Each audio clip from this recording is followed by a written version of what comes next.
Oke, puji nama Tuhan. Mari saudaraku sekalian lihat kepada orang yang duduk di sebelahmu dan katakan pada mereka, Anda luar biasa hari ini.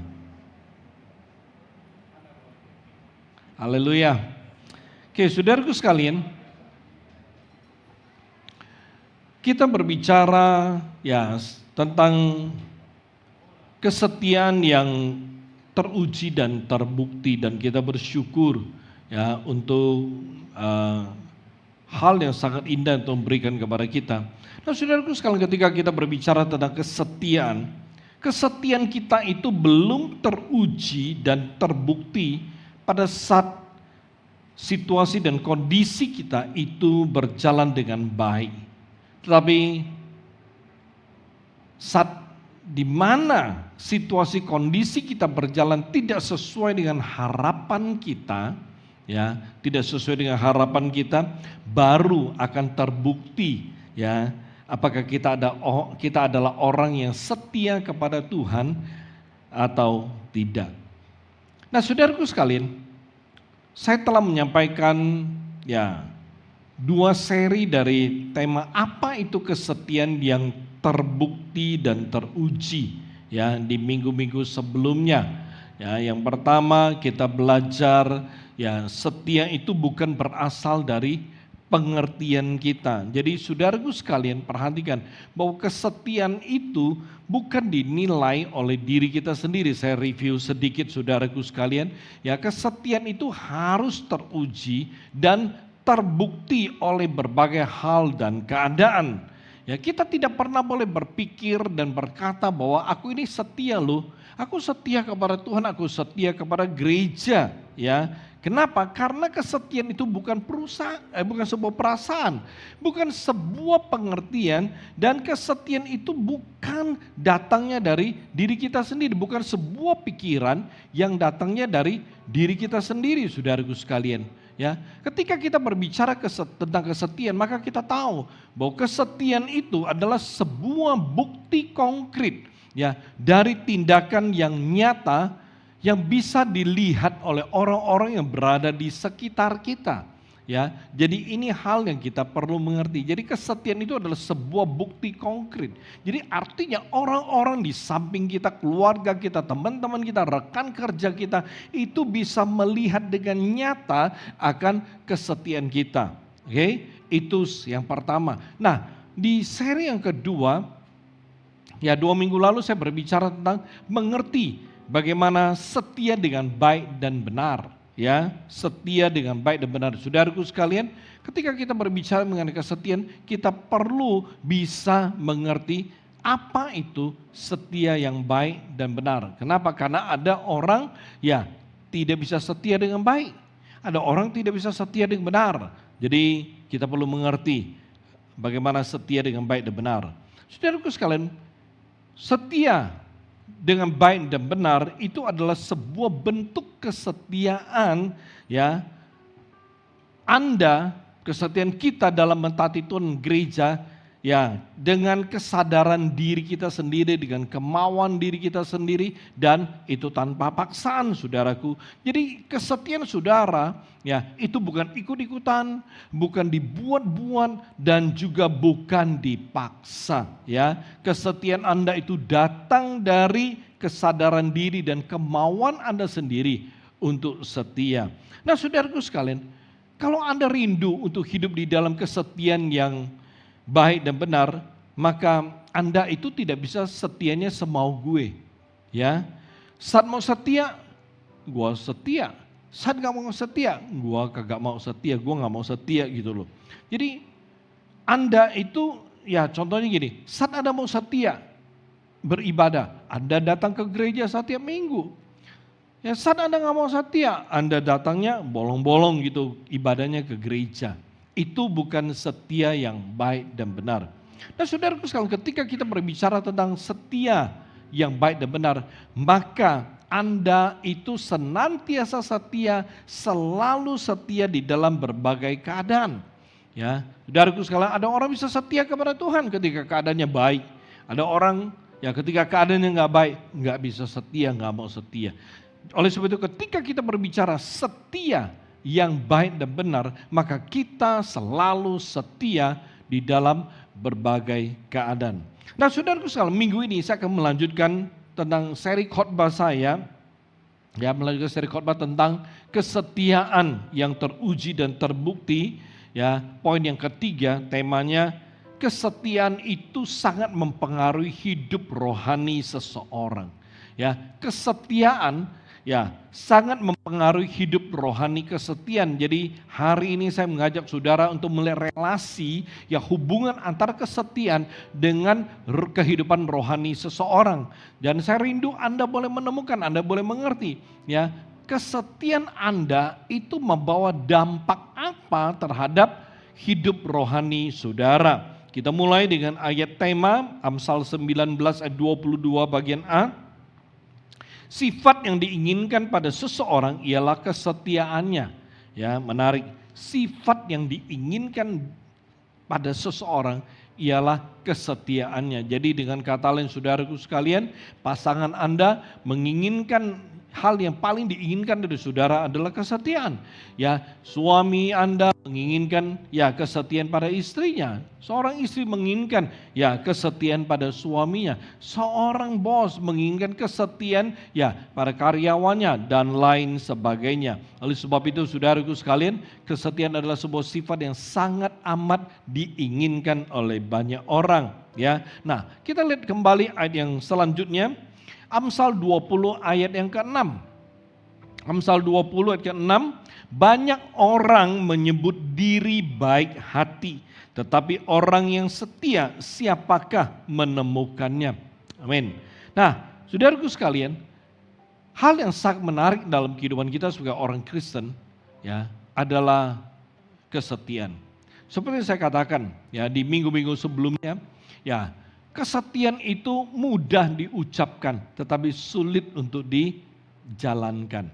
Ya, mengatakan setia mudah, tapi untuk hidup di dalam kesetiaan tersebut itu tidak mudah. Ya, nah, saudaraku sekalian, hari ini sebagai orang Kristen, saya tidak tahu seberapa dari Anda yang menyadari bahwa kita ini menjalani dua kehidupan sekaligus.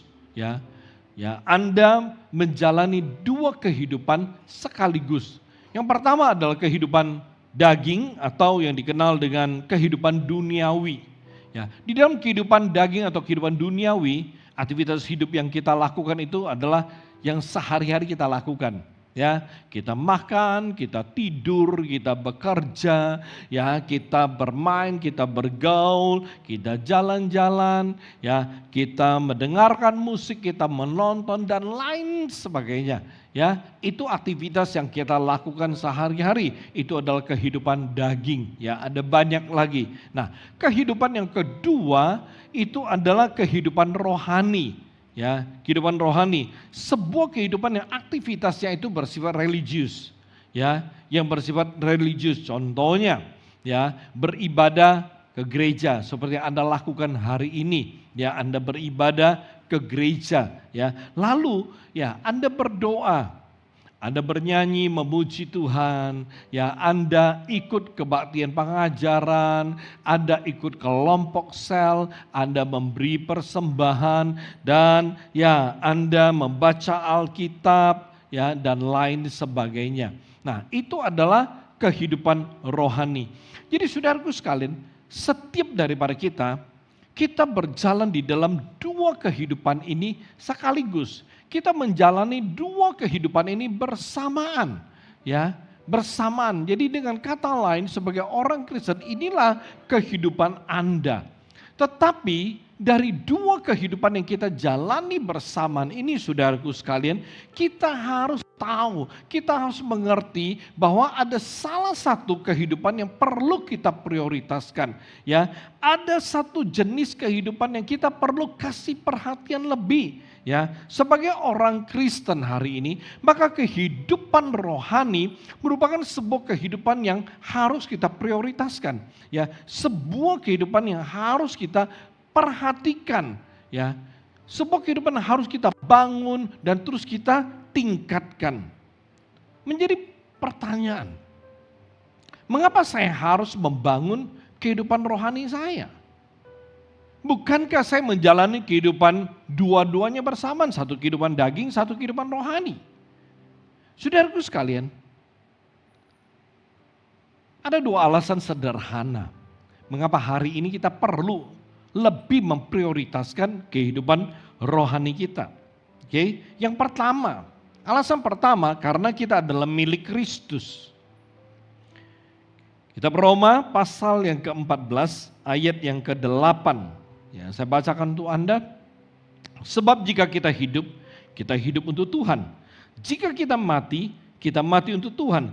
Jadi baik hidup atau mati kita adalah milik Tuhan. Saudaraku sekalian, firman Tuhan mengatakan dengan jelas bahwa kita perlu memprioritaskan kehidupan rohani, ya, itu kehidupan berasal dari Tuhan, karena kita adalah milik Kristus.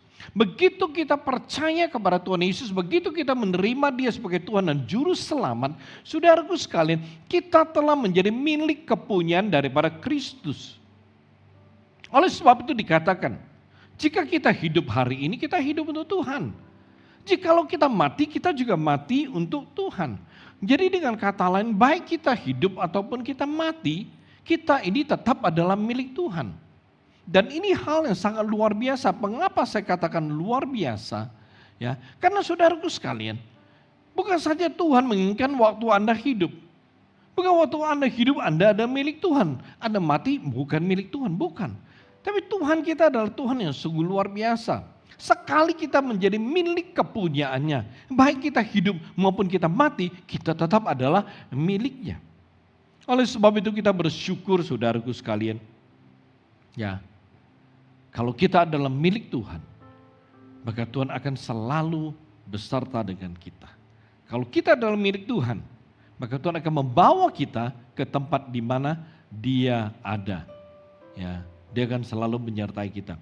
Saudaraku sekalian, sama. Kalau hari ini, ya, saudara punya handphone, ya, saya percaya kemanapun saudara pergi, saudara akan bawa itu handphone. Kenapa? Karena itu milik saudara. Saudara berhak memakai itu handphone karena itu milik saudara.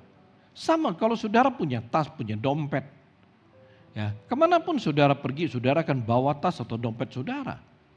Ya, karena itu adalah milik saudara. Kalau milik saudara, saudara akan bawa kemana-mana. Amin saudaraku. Oleh sebab itu sama. Kalau kita adalah milik Kristus, maka ya penyertaan daripada Tuhan selalu ada pada kita. Dan Tuhan akan bawa kita ya kemana-mana. Khususnya Dia akan membawa kita masuk merencananya yang luar biasa. Alasan yang kedua, ya mengapa kita perlu meningkatkan kehidupan rohani kita, ya membangun rohani kita, karena kehidupan rohani yang akan menghasilkan kehidupan kekal, ya. Kehidupan rohani akan menghasilkan sebuah kehidupan kekal. Kehidupan rohani akan membawa kita kepada sebuah kehidupan yang kekal. Dengan kata lain, bahwa kehidupan rohani adalah jembatan, adalah jalan di mana kita bisa ke sorga yang kekal, ya. Oleh sebab itu saudaraku sekalian, ya, kalau kita tahu bahwa kehidupan rohani adalah jalan kita menuju kepada kekekalan, maka kita perlu membangun jalan ini, ya, dan kita perlu berjalan di dalam jalan ini dengan baik, ya, dengan serius, dengan sungguh-sungguh, dengan berhati-hati, ya. Saudaraku sekalian, kalau kita sudah tahu bahwa ini adalah jalan menuju kekekalan, maka kita perlu memperhatikan dengan baik dan menjalani jalan ini dengan baik. Amin. Karena saya percaya saudaraku sekalian, kita semua merindukan, ya, untuk sungguh-sungguh bisa masuk kembali kepada apa yang telah Allah rancang di dalam kehidupan kita. Ketika Tuhan menciptakan kita, Tuhan tidak merancang kebinasaan atas kehidupan kita, tapi kekekalan. Oleh sebab itu ketika Tuhan menciptakan Anda dan saya, di dalam kitab Kejadian dikasih tahu bahwa Allah itu menghembuskan rohnya.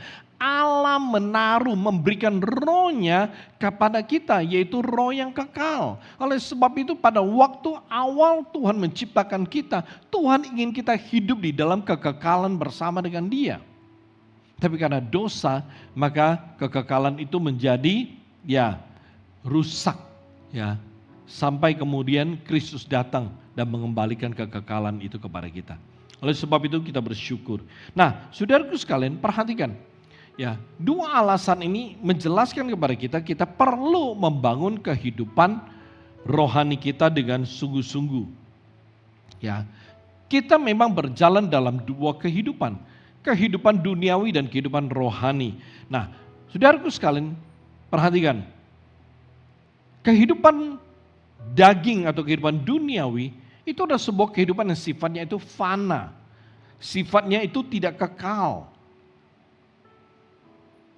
Apa yang saudara miliki pada hari ini, itu tidak bisa saudara bawa, nggak pernah bisa saudara bawa ketika saudara meninggalkan dunia ini atau ketika kita mati. Saudaraku sekalian, hari ini mungkin saudara punya HP yang mahal, punya rumah, ya punya gedong, ya rumah gedong yang gede, ya yang bagus, yang mahal. Saudara punya mobil, ya. Saudara punya banyak hal yang lain, ya.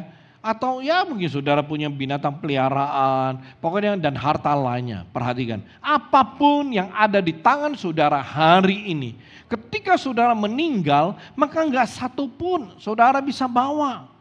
Ya, semua yang saudara miliki hari ini ketika saudara mati, maka itu akan tinggal tetap di dalam dunia ini dan akan menjadi milik orang lain. Saudaraku sekalian, beberapa waktu lalu ya saya membaca sebuah artikel, ya sebuah berita, ya di berita online, ya sebuah koran online tanggal 20 September, ya. Berita itu memberitakan seperti ini, bahwa ada seorang bos kartel narkoba Ekuador, ya, namanya Julian Sevillano, itu mati ditembak bersama putrinya, ya, waktu di tempat pencucian mobil. Ya, dengan berita itu mengatakan bahwa musuhnya dari kartel lain telah mempelajari kebiasaan dari Julian.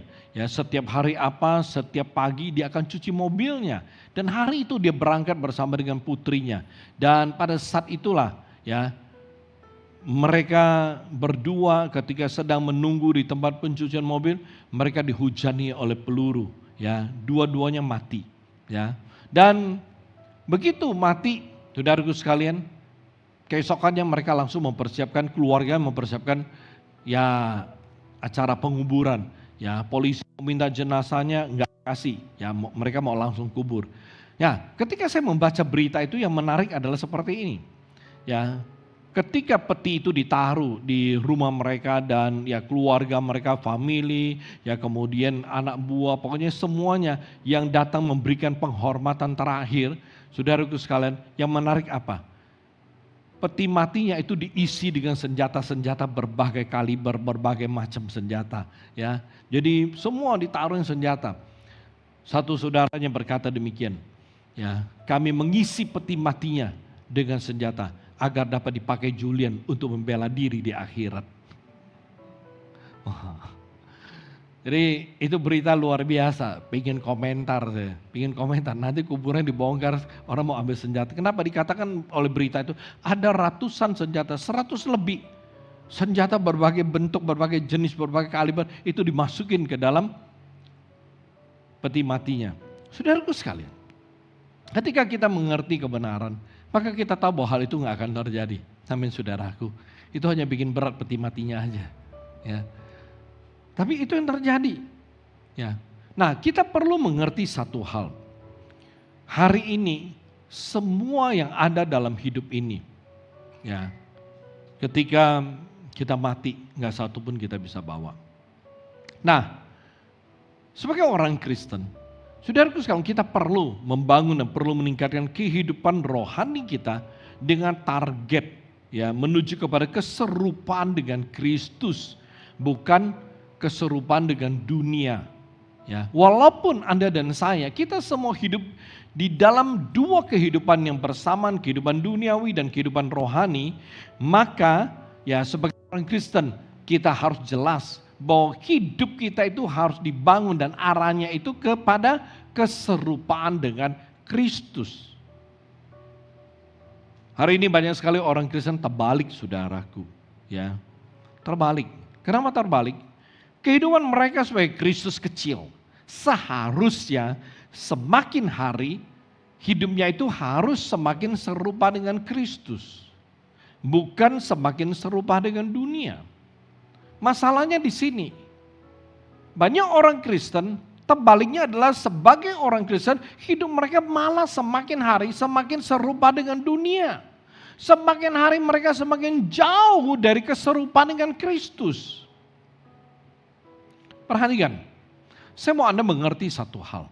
Saudaraku sekalian, ketika hidup kita semakin hari semakin serupa dengan dunia, maka kita nggak punya kekuatan loh berjalan dalam kehidupan rohani kita. Nggak ada kekuatan. Oke? Ya. Jadi ketika hidup Anda bangun dan yang Anda bangun adalah kehidupan duniawi, kehidupan daging. Maka kehidupan rohani Anda lemah. Coba, saya tidak tahu berapa banyak dari Anda yang pernah punya pengalaman bertekad. Bertekad apa? Mau hidupnya dekat sama Tuhan. Ya, mau tekadlah mau punya kehidupan doa yang baik contoh.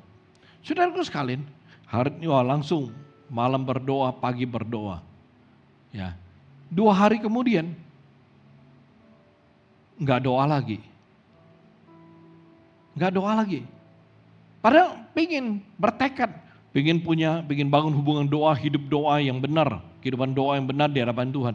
2 hari, 3 hari kemudian, nggak berdoa lagi, sudah stop doanya, lupa doanya. Kenapa demikian? Karena kalau kita membangun kehidupan daging, kehidupan duniawi kita selalu, maka kita nggak punya kekuatan untuk membangun kehidupan rohani kita. Jangan main-main loh saudaraku. Ya, jangan main-main. Ya, artinya apa? Artinya kalau kita tidak sungguh-sungguh membangun kehidupan rohani kita nggak kuat. Nggak punya kekuatan untuk membangun kehidupan rohani kita, nggak kuat. Nggak ada kekuatan. Kalau saudara nggak punya kekuatan untuk membangun kehidupan rohani saudara, maka saudara jadinya tidak mampu membangun kehidupan rohani saudara. Dan kita tahu, kehidupan rohani akan membawa kita kepada Tuhan. Kehidupan duniawi akan membawa kita kepada kebinasaan. 1 Yohanes telah mengatakan kepada kita, pasal 2, jangan kita mengasihi dunia ini. Kenapa? Karena dunia ini sedang lenyap bersama dengan keinginannya. Saudaraku sekalian, kalau saudara membangun hidup saudara, hidup duniawi saudara, maka jelas yang saudara akan peroleh adalah kebinasaan. Sebagai orang Kristen, mari kita belajar.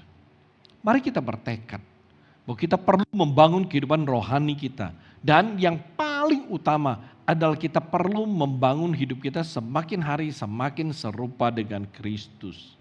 Di dalam Alkitab ada 3 ayat dasar yang merujuk saudaraku bahwa sebagai orang Kristen kita ini telah ditetapkan untuk menjadi serupa dengan Kristus. Kita telah diubah untuk menjadi serupa dengan Kristus.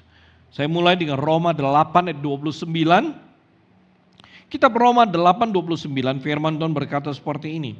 Sebab semua orang yang dipilihnya dari semula, mereka juga ditentukannya dari semula untuk menjadi serupa dengan gambaran anaknya. Supaya ia anaknya itu menjadi yang sulung di antara banyak saudara. Perhatikan ayat ini saudaraku. Ya, di sini kita melihat bahwa Allah telah menetapkan, Allah telah menentukan bahwa orang percayanya, umatnya, Anda dan saya untuk menjadi serupa dengan gambaran anaknya. Jadi ketika saudara percaya pada Tuhan Yesus, ketika hari pertama saudara menerima dia sebagai Tuhan dan Juru Selamat, saudaraku sekalian pada saat tersebut Anda telah ditetapkan bahwa Anda harus menjadi serupa dengan gambaran anaknya. Kenapa bisa demikian?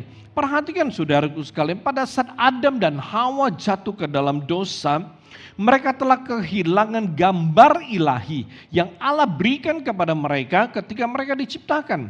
Kalau saudara membaca kitab Kejadian pasal pertama, Saudara akan melihat bagaimana Allah berkata bahwa marilah kita menciptakan manusia seturut dengan gambar dan rupa kita.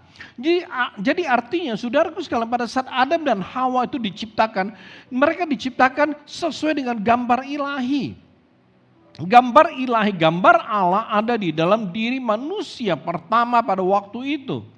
Ya, tetapi ketika mereka jatuh ke dalam dosa, mereka kehilangan gambar ilahi. Mereka kehilangan gambar Allah, kehilangan rupa Allah di dalam kehidupan mereka. Oleh sebab itu mereka hidup di dalam dosa. Kalau gambar dan rupa Allah ada dalam hidup manusia, manusia nggak bakalan berbuat dosa. Karena Allah itu tidak punya dosa dan tidak berbuat dosa. Ya, oleh sebab itu kalau gambar dan rupa Allah ada dalam diri dan hidup seseorang, dia nggak bakalan seperti duniawi. Nggak akan seperti orang-orang duniawi, hidupnya nggak kayak setan. Karena ada gambar ilahi di dalam hidup seseorang. Apabila gambar ilahi itu tidak ada di dalam hidup seseorang, maka dia tidak akan hidup seperti Allah, tapi dia akan hidup seperti dunia, dia akan hidup seperti setan. Karena itu saudaraku sekalian, mari perhatikan, kita perlu mengerti bahwa ketika kita percaya Yesus, kita terima Tuhan Yesus sebagai Tuhan dan Juru Selamat, itu gambar ilahi itu diberikan kembali kepada kita. Kenapa? Karena gambar ilahi ini ada di dalam diri Kristus. Ada di dalam diri Kristus. Oleh sebab itu dikatakan bahwa kalau kita percaya pada Tuhan Yesus dan menerima Tuhan Yesus sebagai Tuhan dan Juru Selamat, maka kita bisa menjadi segambar dengan Allah kembali. Oleh sebab itu mengapa dikatakan bahwa kita mesti seperti Kristus, serupa dengan Kristus. Karena Alkitab berkata, dia akan menjadi yang sulung di antara banyak saudara. Artinya gambar ilahi ada di dalam diri Kristus. Setiap orang yang percaya pada Kristus terus menerus, maka dia akan mempunyai gambar ilahi, mendapatkan gambar ilahinya kembali. Ayat yang kedua, 2 Korintus 3:18. Dalam 2 Korintus 3:18, saudaraku sekalian, firman Tuhan berkata, dan kita semua mencerminkan kemuliaan Tuhan dengan muka yang tidak berselubung. Dan karena kemuliaan itu datangnya dari Tuhan yang adalah Roh, maka kita diubah menjadi serupa dengan gambarnya dalam kemuliaan yang semakin besar. Ketika kita percaya pada Tuhan Yesus, saudaraku sekalian, yang terjadi ada sebuah perubahan bentuk. Yang terjadi ada sebuah transformasi dari orang yang tidak benar, hidup yang tidak benar ditransformasi menjadi sebuah kehidupan yang benar. Ya, sebuah kehidupan yang penuh dosa diubah menjadi sebuah kehidupan yang tidak punya dosa. Yang menarik dikatakan bahwa ketika kita percaya pada Tuhan Yesus, ya, maka kita akan menerima kemuliaan. Saya mau jelaskan seperti ini. Ketika kehidupan kita, perhatikan, semakin rohani kita bertumbuh, semakin kita serupa dengan Kristus, maka kemuliaan Tuhan akan tambahkan dalam kehidupan kita semakin hari semakin besar. Semakin saudara punya hidup semakin serupa Kristus, maka kemuliaan Allah akan semakin besar di dalam kehidupan saudara. Amin, saudaraku. Coba perhatikan. Dari pertama saudara mulai bertobat, sampai saudara semakin hari hidup saudara semakin serupa, semakin benar, semakin benar, semakin benar. Coba lihat kemuliaan yang Allah taruh dalam hidup saudara itu seperti apa. Semakin hari semakin besar, semakin hari semakin besar.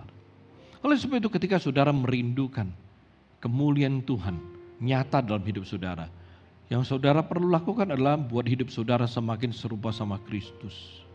Amin, saudaraku. Kalau hidup saudara semakin serupa dengan dunia, saudara akan sulit melihat kemuliaan Tuhan di dalam kehidupan saudara. Saudara hanya akan melihat kemuliaan duniawi yang bersifat fana. Ya. Kemuliaan dunia itu fana, saudaraku. Ya.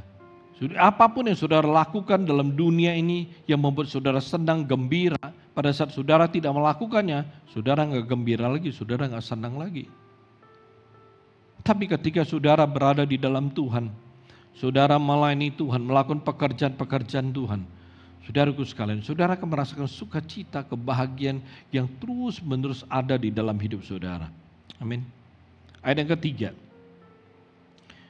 1 Yohanes pasal yang ketiga, ayat yang kedua. Saudara-saudaraku yang kekasih, sekarang kita adalah anak-anak Allah, tetapi belum nyata apa keadaan kita kelak. Akan tetapi kita tahu bahwa apabila Kristus menyatakan dirinya, kita akan menjadi sama seperti Dia, sebab kita akan melihat Dia dalam keadaan yang sebenarnya. Perhatikan, ini berbicara mengenai waktu Tuhan akan datang. Perhatikan, menarik saudaraku, dikatakan bahwa kita akan diubah menjadi sama seperti Dia. Saudaraku sekalian, kalau kita tidak berubah, hidup kita tidak semakin hari semakin kudus, semakin hari semakin benar, kita nggak bisa melihat Allah. Kita nggak bisa melihat Allah.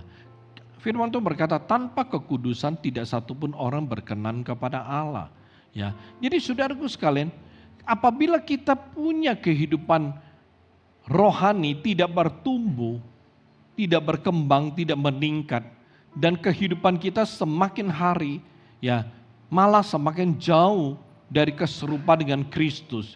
Saudaraku sekalian, ketika Kristus menyatakan diri, kita nggak akan dapat bagian. Karena Kristus itu roh. Kalau kita tidak datang kepada Kristus dengan roh, kita nggak bakalan memperoleh bagian di dalam Kristus. Jadi saudaraku sekalian, perhatikan.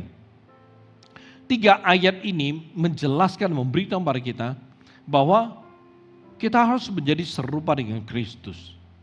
Kita akan diubah menjadi serupa dengan Kristus. Jadi apabila kita tahu bahwa kita ditetapkan untuk menjadi serupa sama Kristus, lalu kita bakalan diubah untuk menjadi serupa dengan Kristus. Saudaraku sekalian, mau ngapain kita buang energi dengan membangun kehidupan duniawi? Mengejar kesenangan duniawi dan lain. Bukan kita tidak boleh menikmati, boleh. Kita boleh menikmati. Tapi coba perhatikan porsinya saudaraku. Porsinya. Coba saudaraku sekalian, saudara boleh ngecek sendiri seperti ini. Antara kebaktian sama pesta. Atau ada kebaktian, kemudian Anda diajak oleh teman-teman Anda untuk pergi, untuk makan, untuk jalan-jalan. Kira-kira saudaraku, Anda pilih yang mana? Anda takut menyakiti hati Tuhan atau Anda takut menyakiti hati manusia? Anda takut melukai hati Tuhan atau Anda takut melukai sama manusia? Anda paiseh sama Tuhan atau paiseh sama manusia? Ini aja satu perbandingan di mana paling tidak keputusan Anda akan menentukan. Sebenarnya mana yang lebih kuat dari kehidupanmu? Kehidupan rohani atau kehidupan duniawi? Saudaraku sekalian, kita akan meninggalkan dunia ini suatu hari. Cepat atau lambat, nggak ada orang yang tahu. Tapi yang pasti kita akan meninggalkan dunia ini. Kita akan kembali kepada Tuhan. Yang menjadi persoalan adalah kita perlu mengerti. Kalau toh suatu hari kita akan kembali kepada Tuhan, kenapa tidak dari sekarang kita mempersiapkan kehidupan kita bersama dengan Tuhan? Alkitab dengan jelas mengatakan semua akan berlalu dalam hidup ini. Kebahagiaan akan berlalu, kegembiraan akan berlalu, kesenangan akan berlalu. Semuanya akan berlalu. Saudaraku sekalian, Anda baca di Pengkhotbah pasal 2, ayat 4-11, pulang Anda baca. Salomo mengatakan apa? Salomo mengatakan dia bangun rumah, dia kumpulkan uang dan perak, dia ciptakan kehidupan yang luar biasa. Dia bangun kebun, taman, dia bangun istana, dia datangkan biduan, pokoknya disiapkan semuanya. Ujungnya dia berkata apa ayat 11? Semuanya sia-sia dan usaha menjaring angin. Kehidupan di dunia ini ada kehidupan yang sia-sia dan usaha menjaring angin. Artinya apa? Artinya nggak ada gunanya. Siapa yang bisa menangkap angin? Ada yang bisa menjaring angin?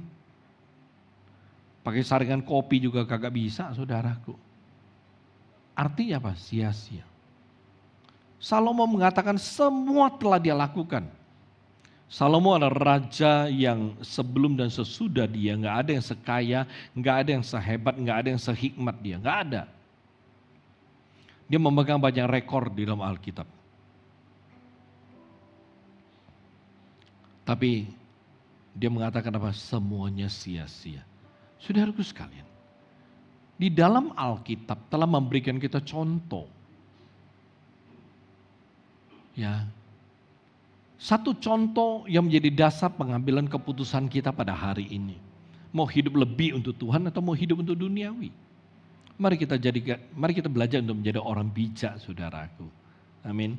Ya, Anda mau jadi orang bijak, mari belajar dari Alkitab. Ikuti apa kata Alkitab, Anda akan menjadi orang bijak.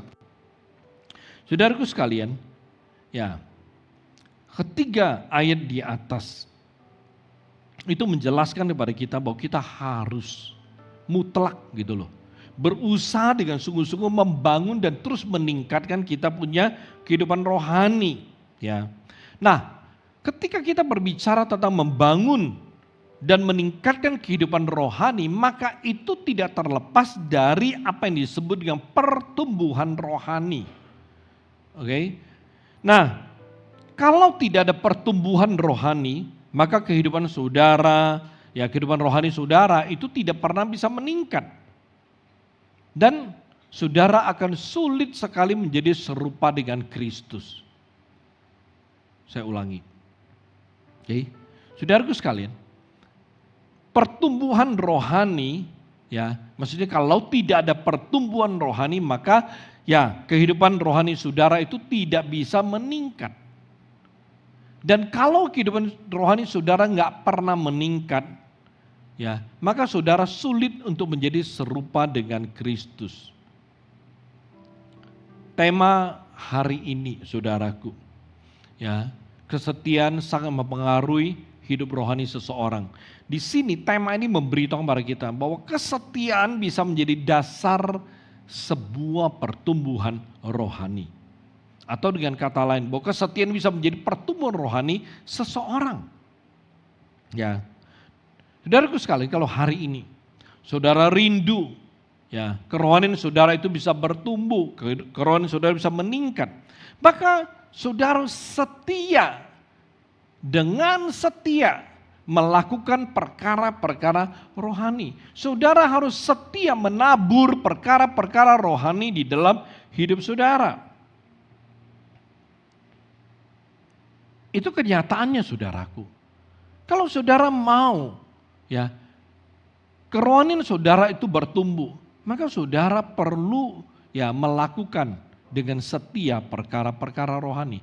Melakukan dan menabur perkara rohani artinya kita mengisi hidup kita dengan perkara-perkara rohani. Ya, mengisi hidup kita dengan segala hal-hal yang berhubungan dengan kerohanian. Dalam kehidupan kita sebagai orang Kristen, saya percaya kita sudah sering dengar, saya sudah sering sampaikan. Ya, ada banyak perkara-perkara rohani yang bisa kita lakukan, yang membuat kita punya rohani bisa bertumbuh. Tetapi kita harus melakukannya dengan setia, saudaraku. Contoh, beribadah. Kalau saudara setia beribadah, maka pasti kerohanian saudara itu akan bertumbuh dengan baik dan teratur. Nggak ada orang Kristen yang kalau ibadahnya itu bolong-bolong tapi rohaninya bisa bertumbuh dengan baik. Tidak ada orang Kristen yang ibadahnya itu bolong-bolong tetapi dia punya kualitas rohani itu baik sekali. Nggak ada, saudaraku, nggak mungkin. Ya, nggak mungkin. Ya. Dengan kata lain, satu orang yang makan sembarangan, ya, dengan orang yang makannya penuh dengan gizi, ya, nutrisinya cukup. Jelas, saudaraku sekalian, yang makan dengan teratur, nutrisinya cukup, dia akan jauh lebih sehat daripada seseorang yang makan sembarangan, yang makannya nggak teratur jam makannya. Ya, sama. Kalau saudara setia beribadah, otomatis rohani saudara pasti bisa bertumbuh. Nggak mungkin nggak bertumbuh. Amin, saudaraku. atau membaca Alkitab. Kalau saudara setia membaca Alkitab, pasti rohani saudara akan berbeda, bertumbuh saudaraku. Karena ketika kita setia membaca Alkitab, maka kita akan mengerti, semakin mengerti akan kebenaran. Dan Alkitab berkata, bahwa ketika kita mengerti kebenaran, mengetahui kebenaran, maka kebenaran itu akan memerdekakan kita. Ya. Ketika kita mengerti kebenaran, maka rohani kita bisa bertumbuh. Kenapa? Karena ketika kita tahu apa saja yang membuat rohani kita tidak bisa bertumbuh, ketika kita memakai kacamata rohani memandangnya, maka kita akan melakukannya. Ketika saudara tahu kebenaran bahwa ini akan membuat saya semakin jauh dari Tuhan, saudara jangan lakukan. Maka rohani saudara akan bertumbuh. Ya, semakin banyak yang saudara tahu, yang Alkitab katakan itu adalah rintangan, halangan, ya, yang membuat saudara punya rohani tidak bertumbuh, lalu saudara meninggalkannya, saudara tidak melakukannya, maka rohani saudara akan bertumbuh. Amin saudaraku.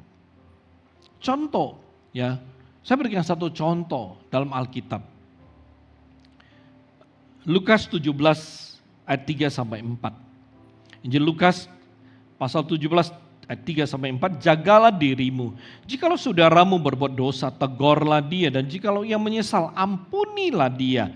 Bahkan jikalau ia berbuat dosa terhadap engkau 7 kali sehari dan 7 kali ia kembali kepadamu dan berkata, aku menyesal, engkau harus mengampuni dia. Ya, lalu Matius 6 ayat 14-15. Injil Matius 6, 14-15, karena jikalau kamu mengampuni kesalahan orang, Bapamu yang di sorga akan mengampuni kamu juga. Tetapi jikalau kamu tidak mengampuni orang, Bapamu juga tidak akan mengampuni kesalahanmu. Contoh saudaraku, Anda baca Alkitab, lalu ini kebenaran, ya, yang Anda temukan kebenaran dari Alkitab, dan kebenaran ini berbicara kepada Anda. Yang kita baca contoh pengampunan. Saudaraku, Alkitab berkata kita perlu mengampuni orang. Ya, kita perlu mengampuni. Nah, ketika Anda baca, oh ternyata aku harus mengampuni orang. Maka saudaraku sekalian, Anda lakukan. Ketika Anda mengampuni orang, sungguh-sungguh mengampuni. Yang pertama, kesalahanmu juga akan diampuni oleh Bapamu di sorga.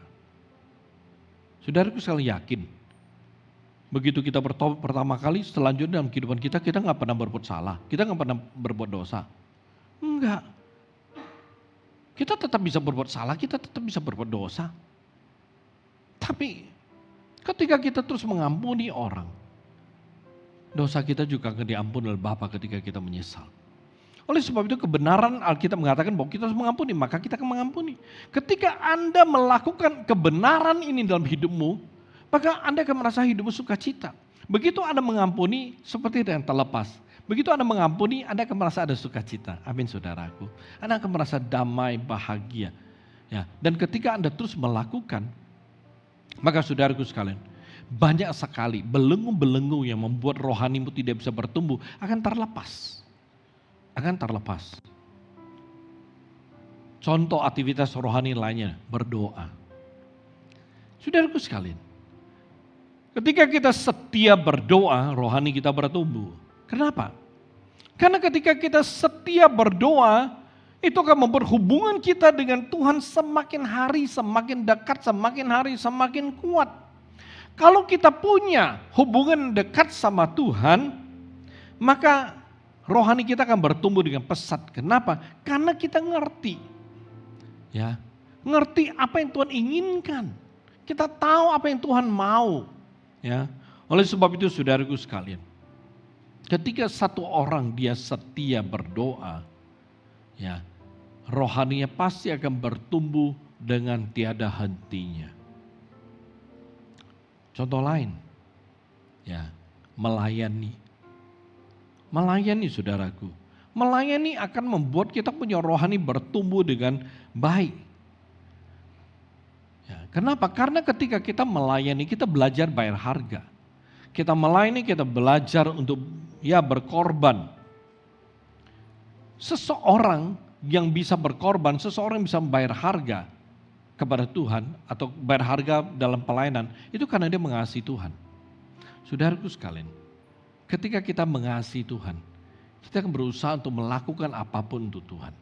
Seorang yang sungguh-sungguh mengasihi Tuhan, saudaraku sekalian, dia akan menemukan ya rohaninya akan bertumbuh. Ya, artinya semakin dia mengasihi Tuhan, dia akan semakin pingin mengasihi Tuhan semakin besar. Ya, pokoknya semakin mengasihi Tuhan, kita pingin memberi yang terbaik kepada Tuhan. Dan itu akan terus mendorong rohani kita. Ya, saudaraku sekalian, mengikuti kelompok sel, aktivitas rohani lainnya, ya. Kita kalau setia mengikuti kelompok sel, itu kita punya rohani pasti bertumbuh. Kenapa? Karena kita berada di dalam satu komunitas di mana kita bisa saling menopang, mendukung, ditopang dari sisi kerohanian, saudaraku sekalian. Ya, di dalam kelompok sel kita bisa dengar kesaksian, ya bagaimana ya itu firman Tuhan itu mengubahkan, firman Tuhan menyatakan kuasa. Engkau bisa dengar banyak kesaksian bagaimana kemuliaan Tuhan dinyatakan, ya dan lain sebagainya. Anda bisa mendengar ya bagaimana berkat daripada firman Tuhan yang didengar pada hari Minggu dan lain sebagainya. Ya lalu saling mendoakan. Nah, itu akan membuat kerohanian saudara bertumbuh dengan sangat amat baik. Atau saya kasih contoh yang terakhir, bersaksi. Bersaksi bisa membuat ya kerohanian saudara bertumbuh dengan baik. Jadi ketika saudara setia bersaksi, rohani saudara akan terus bertumbuh. Kenapa? Karena ketika saudara bersaksi, saudara memperkatakan kemuliaan Tuhan, saudara memperkatakan kuasa Tuhan di dalam kehidupan saudara. Oleh sebab itu ketika saudara terus memperkatakan kuasa dan kemuliaan Tuhan di dalam diri saudara, perhatikan ya, iman saudara akan terus bertumbuh.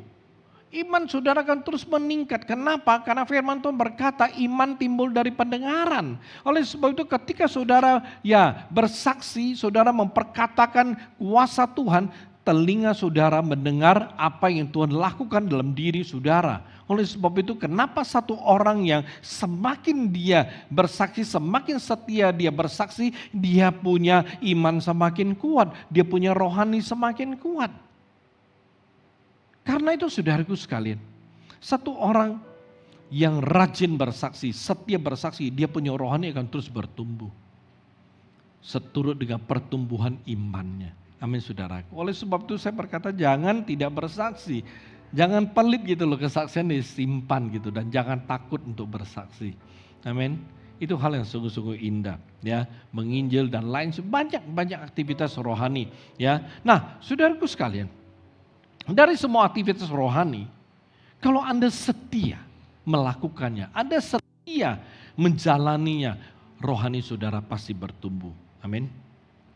Kesetiaan dalam melakukan perkara-perkara rohani, saudaraku sekalian, itu seumpama saudara ya memberi makan anak saudara. Saya percaya kita pernah punya anak yang ya mungkin hari ini anak Anda udah besar, udah dewasa.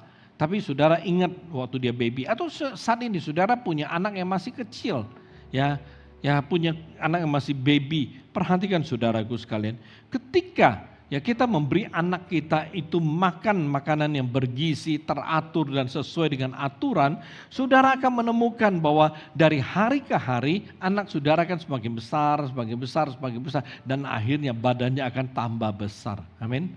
Sama, melakukan perkara rohani dengan setia juga demikian. Saudara akan menemukan kerohanian saudara bertumbuh dan terus bertumbuh. Amin.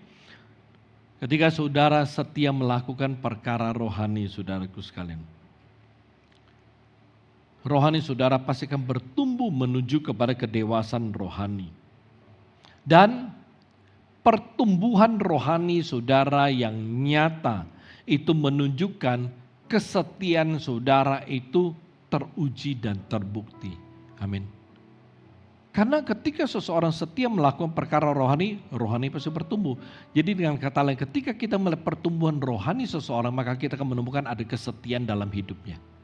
Nggak mungkin satu orang yang setia melakukan perkara-perkara rohani, mengisi hidupnya dengan hal rohani, rohani yang nggak bertumbuh, nggak mungkin. Amin.